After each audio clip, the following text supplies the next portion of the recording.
this country could have fallen apart along the way, right? Because it never existed. But something, a glue, stuck this country together.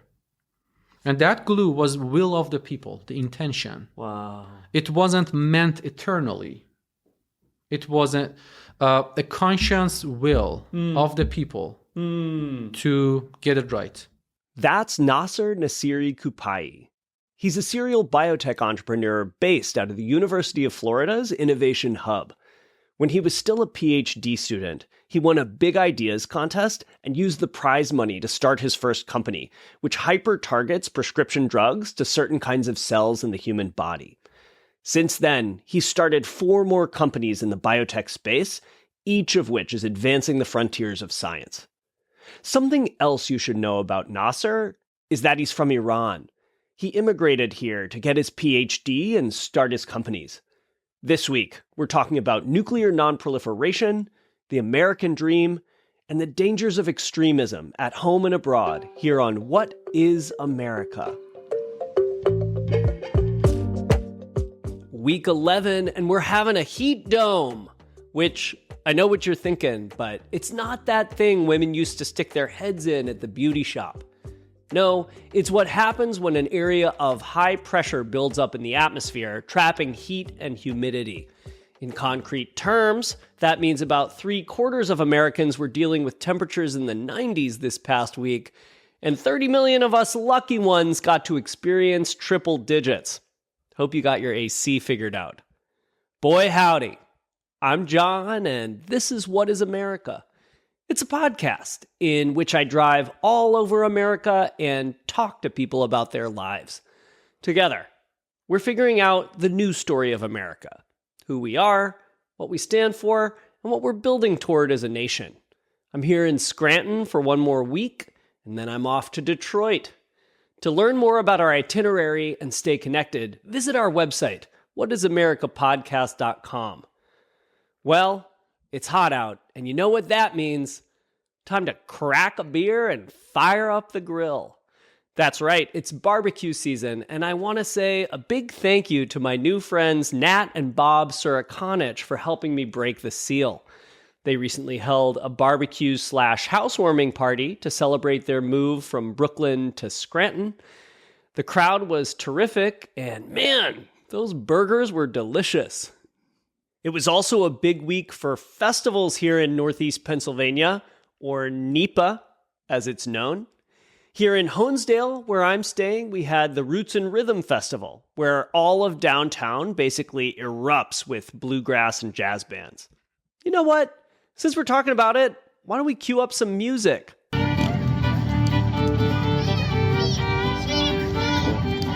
The headliners this year were John Namath and Venice Smith, but I'll be honest, I like the smaller stages just as much, if not more. I also happen to have one of the best chicken kebabs of my whole life. In the town of Bethany, Pennsylvania, population 242, they had their big annual Strawberry Festival. I don't think I was the target audience. It was mostly families with young children, but that strawberry shortcake was pretty darn good. Okay, let's talk about the interview. Nasser Nassiri Koopaei is a serial biotech entrepreneur. While he was still a PhD student, he won a Big Ideas contest and used the prize money to start his first company, Aravan Bio. Since then, he's started 4 more companies in the biotech space, each of which aims to improve the way we target prescription drugs to certain kinds of cells in the human body. He runs his companies out of the University of Florida's Innovation Hub, where he also teaches and conducts research. I'll be honest, this week's interview was supposed to be a fun one. Like, what's more fun than American innovation? How cool to talk to a serial biotech entrepreneur about how he's advancing the frontiers of science, right? But here's the thing. Nasser immigrated to America from Iran. His whole family still lives there. You probably saw last week the U.S. joined Israel's war with Iran. We attacked a country that had not attacked us, dropping bombs on 3 different nuclear sites. In doing so, the current administration acted without the approval of Congress or the United Nations. It also acted against the wishes of most Americans. According to a poll taken the day after the attack, 56% of us want nothing to do with this war, whereas just 32% support continued military action. President Trump, who campaigned on the need to stop engaging in Middle Eastern forever wars, justified the attack by saying Iran was developing nuclear weapons, and the strike was designed to prevent them from getting a bomb. Except, wait, for the last 10 years, Iran has been cooperating with UN weapons inspectors, and as recently as last week, the Inspector General of the International Atomic Energy Agency said there's no evidence Iran has a bomb or is even building one. Does all of this sound familiar? Here's a clip of President George W. Bush saying basically the same thing before he took us to war with Iraq in 2003. Saddam Hussein has gone to elaborate lengths, spent enormous sums, taken great risks to build and keep weapons of mass destruction. 20 years later, hundreds of thousands of Iraqis and thousands of American servicemen and women have died. But the weapons of mass destruction never turned up. In contrast to Iran, Israel has never allowed weapons inspectors inside the country. In defiance of international law and the Nuclear Non-Proliferation Treaty, they're widely believed to have accumulated a stockpile of between 90 and 400 nuclear warheads. So, on one side, you have a country that has cooperated with weapons inspectors and followed the law. As near as we can tell, they don't have a bomb and they're not building one. On the other side, you have a country that has ignored international law, never allowed weapons inspectors, and accumulated a huge illegal stockpile of nuclear bombs. Now, if you had to guess which side of that conflict the US was going to come in on, what would you say? Like, we wrote the Nuclear Non-Proliferation Treaty in 1968. We created the International Atomic Energy Agency.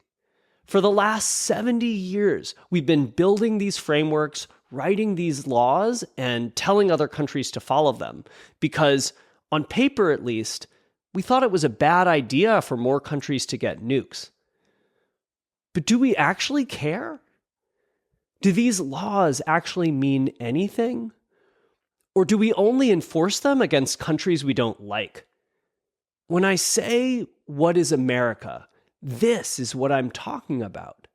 Since the bombing, I've been texting with Nasser. He says it's a very stressful time, but fortunately, as of this recording, everyone in his family is okay. I want to emphasize that I recorded this interview a month and a half ago, before Iran was even in the news. Nasser didn't vote in the last US election, and during our conversation, he didn't even really get political, except to say he's frustrated that everyone seems to be going to extremes. He's much more focused on doing his research, teaching his students, and building his companies. When you watch our conversation, I hope you can tell what a great addition Nasser is to America. The fact that he chose to bring his smarts and creativity and hard work to our shores and start his companies here, that's awesome. We want that. I hope you can also see that people from Iran are not bad. They're just people, just like us. Give it a listen and let me know what you think.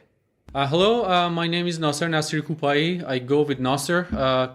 I am a serial entrepreneur, faculty member, researcher, scientist, and also an enthusiast about nature and having a lot of fun. Fabulous. That was really good. You grew up in Tehran, in Iran. That is correct. So I was born in 1987, not in Tehran, another town in Iran, to the east of the country where my parents were working at the time. Okay. And then we moved back to our hometown, which is Tehran, the capital of the country. I grew up there in Tehran. I went to a school, and I also did my college there. I did my PharmD, a master's in chemical engineering, a master's in public health back home, all in Tehran. I mean, Iran is a place where I've never been, where most people have never been. What was it like growing up in Iran? It was a different country compared to where we are right now. What I can say is that it's kind of a traditional country. It has been developing since 67 years ago, pretty much, transformed into a semi-westernized country, which has had a lot of relationships with the world. But things have changed, as you can pretty much imagine. But when I was growing up, the country was also again changing from a culture of traditional religious type of a country to more open-minded, westernized version where people could do things that were not possible like 45 years ago. Right. So there were era of transformation in the country. Yeah, I've seen photos, I think from the 70s maybe, of people wearing short skirts in Tehran, wearing lipstick. Correct. Yeah. That was one era of change. From the fundamental culture of the country. That was one period of change. And thereafter, around 2000s, there was another era of change to its past 20 years. So there have been changes, I would say waves of change along the way. So that changed the country, that changed my personality, my perspective of what the world would look like if I come out of that environment. But when I stepped out of the country for work, I went to different countries, I did so many different things. Then I realized that, world is not exactly what I thought it to be. So then, before coming to the United States, I had an image of this country. Tell me, when you were growing up, what did you think of the United States? So there were two types of narratives back then. Okay. One was the official government narrative. Which was? Very different from what the regular people had in mind, which was United States is not a good country. That's the official narrative. Okay. All right. But what regular people, like everyday working people, would think was, no, United States is one country, UK is another one, Russia, China, France, Germany, Australia, they're all different countries. And they have different cultures, different environments, and everything is different. Sorry. And then I realized that, yes, I had to accept the differences between different people, different even geographies, nations, different cultures, religions, faith, and everything. So it seems like, the official narrative is it's a monolith. Right. All Americans are the same and they're bad. But what you learned, maybe what you suspected and then what you learned, is that there's a lot of variability. That is definitely correct. However, even the official narrative was a unicorn in the sense that U.S. government versus U.S. people. Help me understand that. So the U.S. government was supposed to be the evil, but U.S. people, U.S. citizens, were not necessarily evil. They could be good, bad, like all sort of creeds, traits, all sort of different people. They can be the best people or the worst people. Yeah. But the U.S. government was necessarily like many Iranian people, many Muslim people live in the United States. And surely you knew that growing up in Tehran. Yes, I knew about it. We had relatives, friends who were, even at the time, living here in the United States, and we were hearing from them about the culture. Especially if you go to California, you will get to meet a lot of Iranians. Yeah. There is a very strong Persian community in Los Angeles. I think currently around 1 million people living there. Awesome. Yes. And some people even call it Tehrangeles because there are a lot of people coming from Tehran. So when you thought about, because you were in college when you came, when you thought about, I want to go to America, What did you think about? I was pursuing a personal motivation, kind of a dream Okay. of what could I get done if everything works the best, I would imagine. Okay. Then I realized that, okay, when I came here, that perception was changed slightly because of the environment. And when I came here, I went to Orlando first. I started my PhD in Orlando. Did you think Orlando was the capital? No, Okay. I knew a lot about the country. I knew Orlando. I didn't even think Orlando would be the capital of Florida. Yeah, I know. Okay. And then the city was like 1 million, and it was very scarcely populated to me because central Tehran seems more like New York or Chicago. Yeah. Those type of densely populated metropolitan areas. And not having a lot of traffic was kind of surprising and striking. Yeah. And I didn't like it. Why? Because I was used to spending some time every day in traffic. Okay. And that was giving me some fun. Oh, because you like driving. Yes. So in America, everything very spread out. You have to drive for a long time. What else? The food was pretty much different. Okay. And I realized, okay, I had to learn cooking, Okay. which I had never done. Really? On my own. Wow. Yes, because my mom did almost everything. So if you want to learn to cook, where do you start? Getting on the phone with my mom and asking questions. That was... And what would she tell you? She walked me through each single step. So you had the phone like here, and you had the frying pan and Yes. And I had her on a video call okay. and just asking her, okay, how much of, let's say, salt, how much rice, how much beef, how much vegetable, how much what, blah, blah, blah, blah. Wow. And then I started to learn, and thereafter I said, why am I asking everything? Can't I do some trial and error? I'm a scientist. Yeah. I have to go by my own instincts Uh-huh. and try different things. And I would mess it up. It's fine.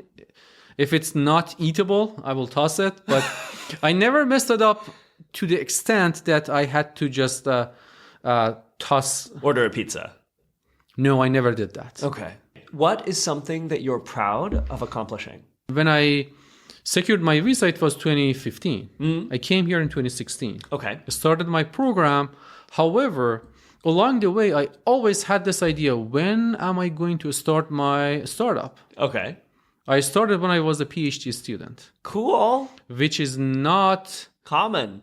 it's not common at It's all. not easy. And it's not welcome in most cases. Whoa. Why not? Yes. Because being a PhD student or a postdoc, it's a full-time job that doesn't require 40 hours a week. It takes 80 hours a week. Wait. So, okay. Postdoc, 80 hours a week. No. Even a PhD student. PhD student. You are supposed to be working 24/7. So you're working, getting your PhD, and then somehow also you start a company. Yes, that started from one course that I got at the business school. Okay. But I took that course, which was the business plan lab. During that course, they taught us how to put together a business plan. Wow. And I used my research at the time. I'm getting goosebumps as you tell the story. Yes, that's a very, very strange story. I used my research as the foundation for the business plan, as if I wanted to transform my research into a startup. Okay. I put that business plan together during the semester. It was, I believe, fall 2017. So you're working at this point, how many hours a week? I was in the lab around 6:30. I headed out at night. So put it together for me. In a day, 12 to 16 hours a day, and including weekends. you were able to function with that level of work and that level of sleep? Yes. How old were you? At the time I was, I think 30. 29, 30. Do you think you have an above average level of stamina and endurance? I don't really read too too much into that. Okay. Because I have seen people doing more than what I did. Hey, me again. Okay, I've got a biotech joke. So there are these 2 strands of DNA, and they go to the mall. You know, like DNA strands do. And they're in H&M, and one of them says to the other, hey, do these jeans make me look fat? You know, because Anyway, look, I'm as frustrated as you are by the low quality of the humor on this podcast. And if you're frustrated by the lowbrow humor, you know what's the best thing you can do? Leave me a comment. That's right. Slide right on down into the comments section, and while you're there, smash that like button. Subscribe to my channel. Do it because you're mad. And you know what? I respect you for that. Okay, back to the interview. So to get from Tehran, where you be somebody's employee, to today, where you start companies, run companies, University of Florida was the bridge. It was University of Florida was more than a bridge. It brought me here. It gave me the opportunity to become an entrepreneur. It educated me to become an entrepreneur. It hosted me. All of my startups have been hosted by UF And Innovate. we are at the University of Florida Yes. right this very second. Yes. Yes. This very building is one of the best hosts you can imagine for a tech company, a startup company in biotech, life sciences, or anything along those lines. Cool. For example, Sid Martin, where my lab is, has been awarded multiple times as one or the best biotech incubator in the world. Wow. Yes. So UF is more than a bridge. However, UCSF... What would it be? It would be a launchpad, basically. It was. Yeah. Yes. And it has been a launchpad for many entrepreneurs. Successful entrepreneurs. Okay. Or scientists. Yeah. So to me, it feels like home. I'm dying to talk about the startup work. A few more getting to know you questions. Sure. What is the role that faith plays in your life? It gives me purpose and ease of mind. In the sense that I'm a spiritual person. As an entrepreneur, especially startup like in life sciences during COVID. Sure. And last 2 years after the Silicon Valley Bank crash and a lot of like market situations, it's been very stressful. And I know of many startups that went out of business, not just in Florida, everywhere. Yeah, I was in California, San Francisco. It was Northeast. It was a bloodbath. Yes. Yeah. Many startups, very powerful founders, awesome technologies, they had to go out of business because they could not sustain their operations. I think I was lucky enough, and that was part of the change in the past couple of years. I learned how to manage the operations. There has been times that I have had like a dozen people working with me, and times where I have been operating a one-man shop, no one, and I had to let people go. Wow. During COVID. Wow. It may feel like a cruel decision because people rely on their jobs to sustain, but there is no way that operation could be sustainable. So faith gives you the kind of strength, the grounding to be able to make those decisions? Not just to make those decisions, to make them in a better way.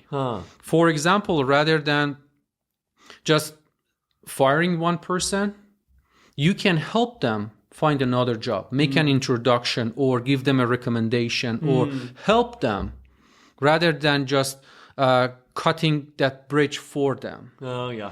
Or in another case, I helped a person. I had to cut my own salary because I had to keep some operations, including some of my payroll. So you have to sacrifice for a better good, right? And then if you are pretty much in some ways selfish if you don't have the stamina to take some of the hardship yourself while you are giving to some other people.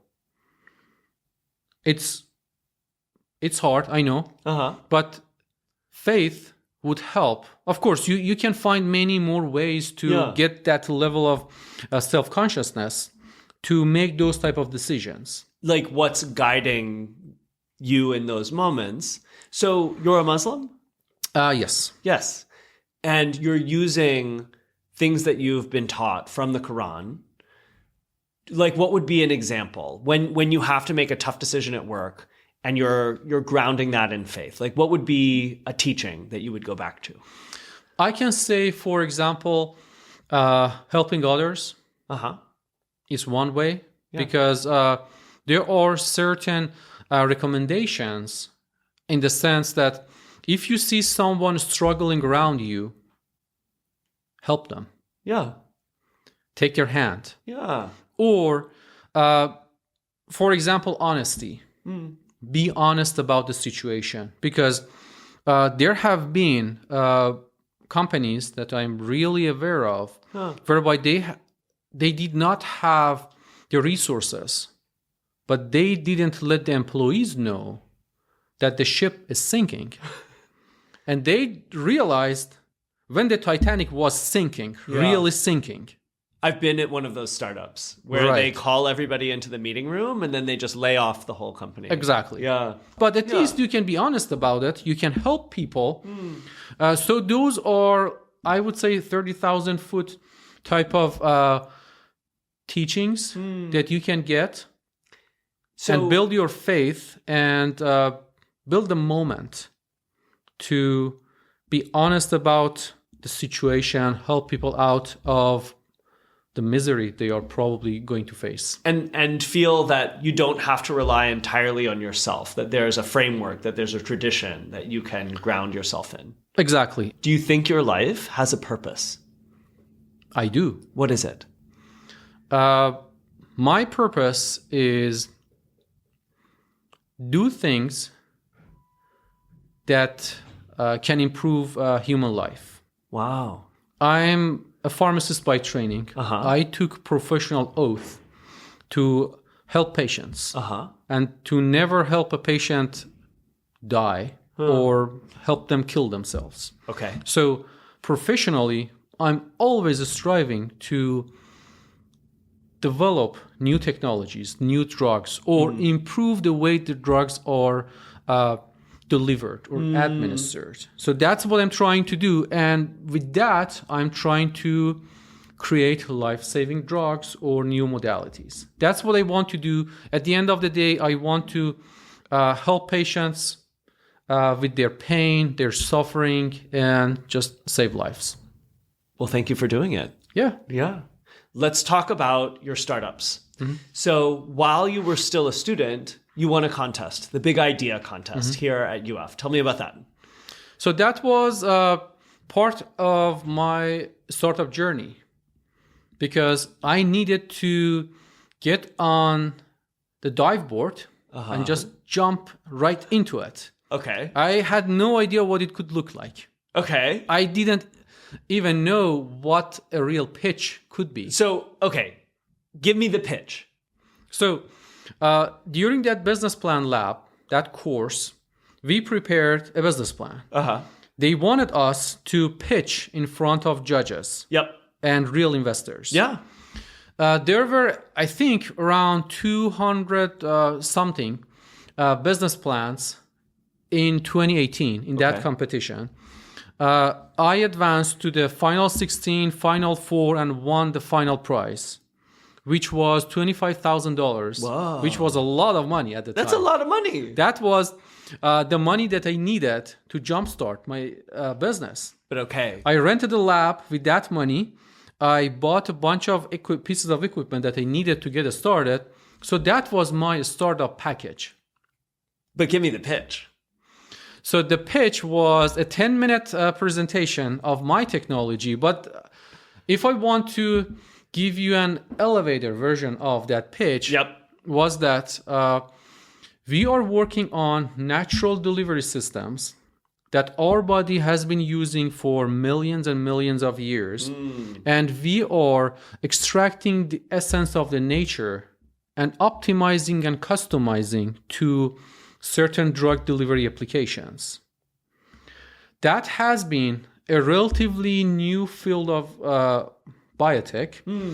And what I did was to manufacture those delivery systems at a much lower cost, scalable, with a technology that targets those vehicles to certain organs in our body. Sign me up. I'm ready to be an angel investor. Awesome. It sounds like Shark Tank. That's what it reminds me of. It was a Shark Tank. However, I didn't really know that I was in a tank and the judges were sharks.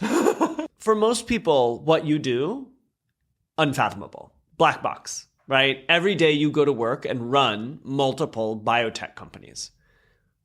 What does a day in the life look like? I get up. The first thing I do in the morning is just on my phone. I start to look at 3, 4, 5, 7 different email accounts from like the university, my personal email, and the email accounts for the startups. Sure. I have to interact with many different people starting in the morning, text messages, emails, phone calls, Zoom calls. And when I go to the lab or my office. And what time do you wake up? I'm usually an early bird. 6. 5? Okay. No. I don't usually get up at 5 because I don't go to bed like 8 or 9. Okay. Earliest I go to bed is like 11, 12. Okay. So because there are a lot of leftovers from the day that I have to put together, especially during the times I'm working on a manuscript, patent, grant, or like an urgent deadline, something like that. So you wake up at 6. You have a piece of bread with cheese, say. Yeah, depending on the day, my mood. Yeah, exactly. And then what time do you get to the office? Do you go to the office? Yeah, either the office or I go to the class, or I go to one lab. I have interactions with different labs. So I may go to Alachua, go to UF campus, and start working in the lab. I may do some lab work myself.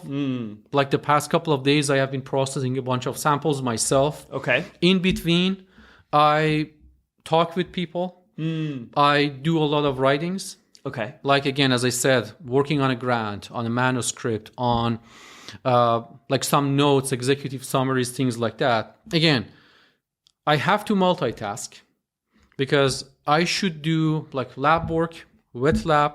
I have to do some negotiations, conversations, and things like that. I have to do scientific writing, every different thing that you can imagine. And at some point of time, I have to clean up the lab. I take up the mop the floor. No kidding. Clean up the bench or the mess I have created. I do a lot of driving for, like, for example, getting samples. I go to a farm, pick up the plant samples, drive them back to the lab, take the samples there.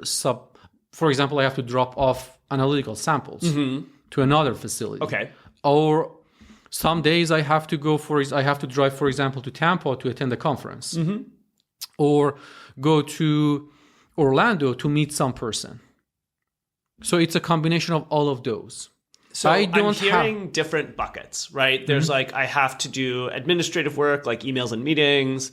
I have to do research, lab work. I have to teach, supervise grad students. I have to do writing. It sounds like every day is completely bespoke. It's just like you're throwing all the pieces together however they fit. I can say with like 99% confidence that I don't have 2 weeks that resemble each other 50%. Wow. And I'm just going to guess that you actually love it that way. Yeah. Yeah. Like the unexpected nature, you have to sort of build it fresh every day. That's why I say I'm open-minded to challenges and I welcome challenges. Because If I'm not facing challenges, I get bored very quickly. I love what I do. Yeah. And I can't imagine, let's say 10, 20 years from now, if I sell like half a dozen companies, I can't imagine myself not starting a new one when I sell my last startup. You picked the USA. You picked the University of Florida because something about the USA is good for entrepreneurship in your mind. What is it? It has the ecosystem. It has the foundation. It has, of course, with a lot of challenges. Nothing is perfect. It provides all building blocks that you need to have access to if you want to do something good. You do research, and a lot of the funding comes from the federal government. That's correct. You've been impacted by these cuts. Yes. Let's talk about it. That is impacting almost all academic institutions, earlier stage companies, or research in general. Because that government funding of research, very early stage research per se. Yep. And when you talk about early stage R&D, this is where it won't send products to market for 15 years, say. At least in life sciences or pharma, that is absolutely correct. Yep. However, that government financing of early stage research, that is one of the top factors that sets the US apart from the rest of the world. Because almost all the startups, at least in my space, life sciences space, heavily rely on both the funding that comes from those grants and also scientific corroboration and substantiation of the technology. Sure. Because when you go and sit in front of an investor about your startup, one of the things they look at is how many grants have you secured so far. Not just about the number, $1 million, $10 million. Of course, the larger the better. But they want to know if, for example, NIH or NSF or DOD or BARDA, DARPA, those agencies have looked into your technology and risked taxpayer dollars on your entity, your technology, and that is a corroboration. Yep. That is a check on its own, even if you got $0. And what I've heard is that a lot of these extreme early stage investments, early stage R&D, that's what's being cut. Is that correct? That is correct. For example, I have heard, I haven't seen the budget numbers yet, but I'm hearing rumors about like 50-60% cut to some of the research programs at the NIH. Again, it's all evolving. We don't know. Most of the stuff, most of the policies are being pulled together. No one knows. And that is part of the uncertainty, which is not good for any startup because you don't have the pleasure of a lot of resources. Startups are always resource scarce. And that scarcity scares investors because they say, okay, if I don't give you money, you will go out of business. Like your runway is so short. If I give you money, you can drag along for a couple of months, but if you cannot secure more federal money, which is like lifeblood to almost all life science startups. Yep. If they don't come in, or if you don't know when and how they come in, they would not invest. Without those resources to come alongside, it's like a force multiplier. Exactly. They have to come together. Yep. If that doesn't happen, or even the uncertainty of, okay, how much is coming in, or even the process. One of my grants was simply withdrawn because I had a collaborator from Sweden. Sweden! And we did not know that we had to file. Apparently that was part of the process that was not really enforced, or it's a new policy. We don't even know that. we had to file a form called foreign involvement documentation, something like. We had to just disclose. That was it. That was just a simple disclosure. If we had known about it, I would have definitely signed and submitted that form. Yep. But that grant was simply withdrawn. It didn't even get to scientific review, because that scientific review tells you a lot about your technology. Because your peers, renowned scientists, give their free opinion on your technology. It's invaluable. But I was deprived of that feedback because I was not sure about if it's either new policy or if it has been in effect before. I never knew about it. Yep. So it's uncertainty, but also I've heard if we cut our investment in R&D for these early technologies, we risk losing our edge in this space. Absolutely.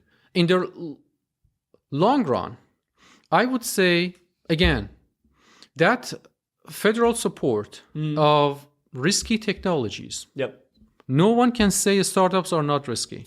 It is definitely risky. Definitely risky. But that attitude, that open-mindedness in the American society in the last century or so has made it possible for entrepreneurs like myself to come from all around the world and come here and being able to materialize their technologies or even find something here. Without this support, which is going to be negatively influencing many other resources that are coming into earlier stage companies, right? Because they know that the US government is open and supportive of... If the federal dollars go away, the private dollars will be less willing to enter the market. That is one risk. Right. Because at the end of the day, basic science and earlier stage science is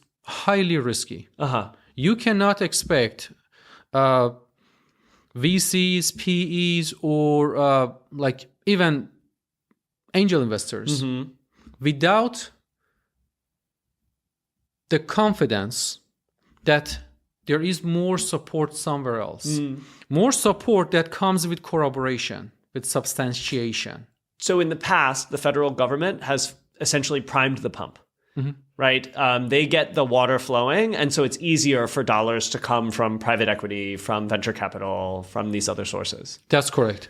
And again, the risk that we are running is that if those dollars go away, of course, I'm not arguing that those dollars are not going to be spent wisely on something else, somewhere else, but at least this portion of the engine for the economy is not going to shut off immediately, but in the next couple of years, the rate of innovation would diminish, and that would negatively impact our competitive advantage against other multinational companies. Because why should multinational companies be focused in the United States to acquire startup companies and their technologies? They can go elsewhere. If the startup space and that ecosystem is hurt in some way, shape, or form, we are also, again, in the long run, to my understanding, lose our cutting advantage in terms of the industry. Like many technologies as it relates to manufacturing have left the United States. Correct. They have found some other hosts somewhere else. And life sciences, presumably the same could happen. That could happen. Where would you see it going? It can go elsewhere. As you said, maybe China. It may go to other countries like India. They are investing a lot in their biopharmaceutical industry. So the infrastructure is there. They are supportive. And there is a competitive market. So why the United States? We have to maintain our cutting advantage. So we're cutting research funding, which means fewer grad students, fewer postdocs, which means fewer skilled people going into the industry after fewer skilled university. people, fewer technologies, because those research projects, like most of the drugs that we see on the market, they have been primarily researched at the universities. And then those pieces of IP have been licensed or transferred to startup companies. Startup companies worked on them for a while. They brought them to preclinical or phase 1, phase 2 stage. Right. Then they were acquired by larger companies, pharma companies that ran all the clinical trials and commercialized them. So when we are not helping the start of this, it's like, I always use this analogy. It's like Mississippi River. When you go at the start, it's like a small, tiny stream of water. You can jump across it. Exactly. Yeah. But when you go to Louisiana, you can hardly see the other side. 1 mile across. Exactly. Yeah. So I'm talking about that 1 yard flow of water. Yeah. That's very small, but it has the butterfly effect. Yep. Because it is starting a stream that turns into that 1 mile across type of a river. I mean, it feels like cutting the research would just make the whole ecosystem smaller, start to finish. Yes. I mean, the knock-on effects, it hits every part of the economy eventually. That's correct. So let's talk about the election. Were you registered to vote? No, I was not. And that was a decision that you made? Not completely, because I'm not a U.S. citizen. Oh, interesting. So I'm a permanent resident. Permanent resident. So I could not register to vote, so I did not vote. So is there a path for you to become a citizen? And is that a path you're interested in? Yes, there is a path, and I'm interested in pursuing that pathway. Yes, for Pursuing it. Okay. I have to do some paperwork and some applications and a process. It's a process. Nothing you can't handle. No, it's I haven't done it yet, but having seen other friends to have done it, it's relatively a straightforward process, but it just takes time. If you could have voted in the past election, who would you have voted for? That's a tough question. Probably I wouldn't vote. Probably not. And why is that? Because the level of divisiveness and the policies that were put forward. I'm more of a centrist and independent thinking person. I don't really like to lean too much towards either side, but I would like to see more civil discourse in the sense that people are involved in arguments about the ideas, clash of ideas, rather than clash of personalities or egos. Sure. Because right now, the two-party system, they are driven to the extreme in the sense that as if there are two, like 100% opposite poles. Yep. North, south, left, right. When you looked at them, you didn't see yourself in either party, right? You didn't see a platform or a position that you could get behind. What about their policies or their platforms ruled them out for you? I think the policies not per se are the problem, at least to me. The extent and the force of those policies. For example, immigration policy. I'm an immigrant, right? I played by the rules. I waited in line. I waited for my turn. I paid the fees. I didn't do anything illegal. Okay, that's how I went about it. But zero immigration or free immigration, these are the two extreme cases of this topic, right? Got it. I'm not for zero immigration nor for real free, no checks and balances. Of course, I came here, I got vetted. I did all the clearances and all the checks, and I filled out a lot of forms. Again, okay, so seeing that the same thing is happening with one side trying to just shut the border completely, the other side just completely open the border. It's as if you have in your car, you are either pushing the gas or just pumping the brake all the time. And you see this across issues. Everywhere. For example, as it relates to money markets or economy. Again, I'm not personally a pro-tariff person. I believe in open economy competition. Sure. It has to be competitive. But I see a lot of policies on both sides that are hurting the good, which I believe is going to be something that can use all sides. I'm not a Marxist. I'm not 100% like Milton Friedman type of a cutthroat capitalist. I'm pro-competitiveness. At the same time, I'm pro-social support, a social network. I'm not really talking about a welfare state, right? But social security is something that we all may need at some point of time. A lot of people don't have healthcare insurance at all, or even the existing ones are not good. So the healthcare system, where I can play more in this country, is not functioning. So we've gone to extremes. Yeah. How did we get there? What I'm hearing when I speak to people like you, when I speak to most people are somewhere in the middle, and they don't identify with the extremes. So how did we get to a situation where that's all that's on offer? I think the middle, the center, gave up on controlling the two oppositely working forces, because those forces have to be controlled to not to deviate too much from the center where most people are. Of course, you can have an affiliation with either one of these two parties, right? But when I talk with them on either side, they are not 100% in that party. Correct. They are not 100% red or blue. Right. They are somewhat in a spectrum between these two, but at the end of the day, they have to vote for someone, for one of these two candidates. Sure. And here's the problem.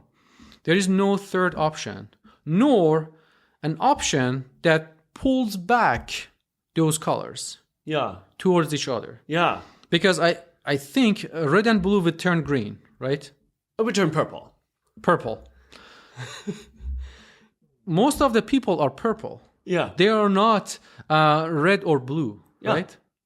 But that extreme deviation leaves the people behind, which includes probably, 50, 60, 70% of the people who are not hyper-partisan. Right. They are left behind without any choice. And the policies are being driven by those extremists who want to go either left or right. So how do we bring it back? I think with more civil discourse, going back to the foundational values, like freedom of speech. I haven't seen real free speech lately, to be honest with you. When you say that, what do you mean? People get angry so fast. Yeah. They want to suppress the other side. They stigmatize. Yeah. They name call people. I've heard that on campus. It's that everywhere. Way. Yeah. Not just on campus.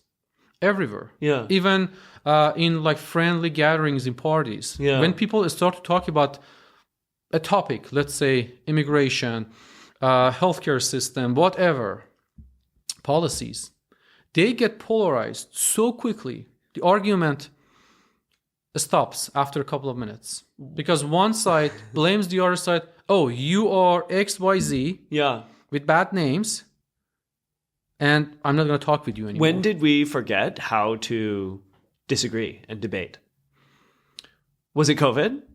No, I think it just started before that. Because I noticed back in 2016, close to the election, I could see that. But it wasn't much less prominent and obvious Yeah. People still talked about two candidates, pros and cons, and no one is 100% good or bad. You can't say this person is all evil, the other one is all perfect. Such thing doesn't exist. I've got a big one for you. What's that? Nasser. Oh, What's America? I think America is a different country that has been built intentionally by some people who were not happy where they were from anywhere in the world. And they had some ideals that have changed very much. I don't know of many more countries that have changed in less than 2 centuries as this country did. And the level of change that this country introduced back to the world, because it was the melting pot. Everything came here, transformed, converted, differentiated into something new, and went back to everywhere else. Wow. So that is like a black hole. From one side takes something in, from the other side emits something new. Wow. It can be either good and or bad. I'm not saying one way, but And has been both. has been both for sure. Yeah. For sure. That's what sets this country apart from almost any other countries that I know of. To me, that melting pot, if it functions well, it can be the source of good. If it doesn't function well, which is malfunctioning right now, can be source of good and bad. Wow. And if I ask you, what's the American dream? What do you say? To me, I think number one is freedom. That has to be there. Freedom of thought, freedom of action, all of that. And also the American dream. But I just asked you, what's the American dream? And then you said, oh, the American dream. The American dream is the American dream. To be unlimited in what you think of. Because so dreaming is the dream. Yeah. Okay. To be able to dream something that you don't know what it is, it's a dream. It doesn't exist. It's like utopia. It's not the ideal town. It's the town that doesn't exist. Yeah. That's the dictionary definition of utopia. So, yes, no place. No place, not the ideal place. Yeah. Dream doesn't exist. So dreaming of a dream is the dream for me. Wow. That's a mind-blowing definition. It's probably not the answer it's that a recursive you expected definition. to hear from me. So what's giving you hope? To be able to refine the values that existed, the good ones, keep them, and add new values, but good ones. So that screening process. And who does the screening? The people. Okay. The people. Yeah. And the culture. Water the flowers, starve the weeds kind of thing. Okay. So again, it's a responsibility. Yeah. It doesn't exist or it doesn't happen on its own. It's an active responsibility and task for everyone. And that gardening, that stewardship is what's giving you hope. Exactly. The will of the people. And for example, this country could have fallen apart along the way, right? Because it never existed. The culture never existed. It just came together, flourished, and grew along during different time points. First World War, Second World War, and a Cold War, and all of those stuff. But a glue, stuck this country together. And that glue was will of the people, the intention. Wow. It wasn't meant eternally. It wasn't a conscious will of the people to get it right, to fix it. Wow. Because there are so many things that can go bad and go wrong. Yeah. And it takes maintenance. It takes intentionality. What's next for you? What's next for me? Pursue my dream and dream a new dream. Wonderful. Thank you very much. Yeah, absolutely. What a great conversation. Happy to join. It was a great conversation. I liked it. Yeah. Keep at it. Thank you. Please do more. You may have noticed, whenever I do one of these interviews, I ask, what does the American dream look like for you?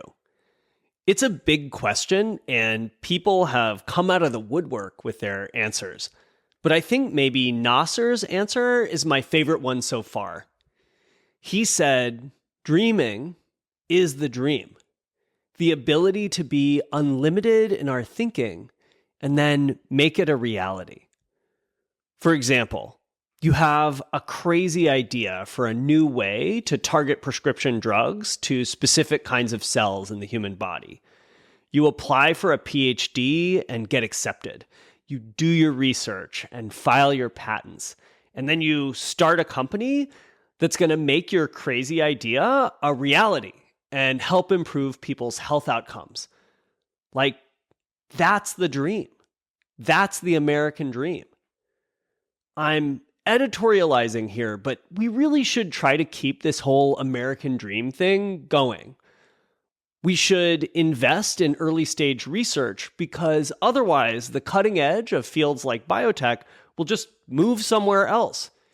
And we really should try to keep the door open for entrepreneurs like Nasser.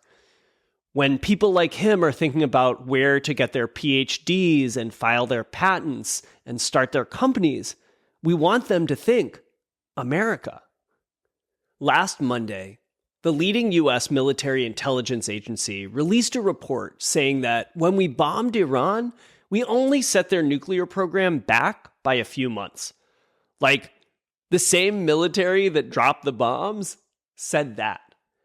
So, if we really cared about Iran getting nukes, do you think this was the best way to stop them?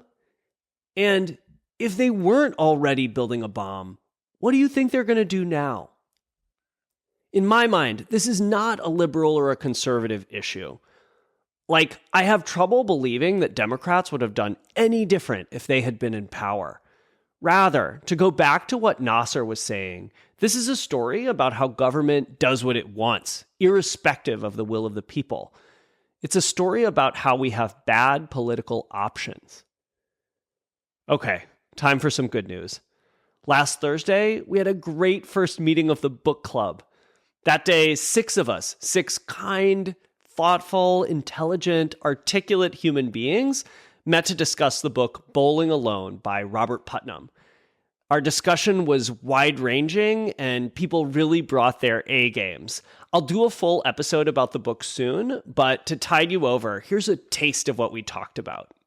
I mean, this is just quirky me, but I now engage in casual interactions all the time. I mean, I deliberately pick the human being clerk at a grocery store, which I've physically gone to, not used Instacart, so that I can have a 30-second interaction.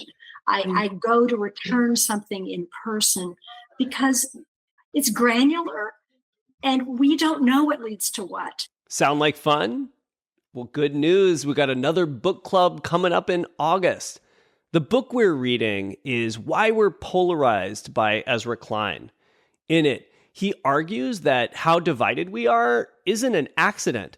It's by design. That's right. He says we're living in a political and information ecosystem expressly designed to keep us divided, distracted, and at each other's throats. Full disclosure, I haven't read this book yet either, but the description and the reviews have really piqued my interest. So grab a copy and join us on Thursday, August 7th. If you want a Zoom link, just shoot me an email. I'm whatisamericapodcast@gmail.com. Before we get out of here, I want to say thank you to somebody who helped me along the way. And this week, that somebody is Adam Grossman. Adam is a dear friend who introduced me to Nasser. He also helped me think of a way to talk about Iran and the bombing that was balanced. Adam, to quote the Golden Girls, thank you for being a friend. If you want to stay connected and come along for the ride, the best thing you can do is sign up for our newsletter. It's basically my shower thoughts, as well as links to the latest episode. Go to whatisamericapodcast.com and enter your email. If you're trying to Follow me on social. I'm at What is America Podcast on YouTube, Instagram, Facebook, and TikTok. No, really. We've got 8 videos up on TikTok now.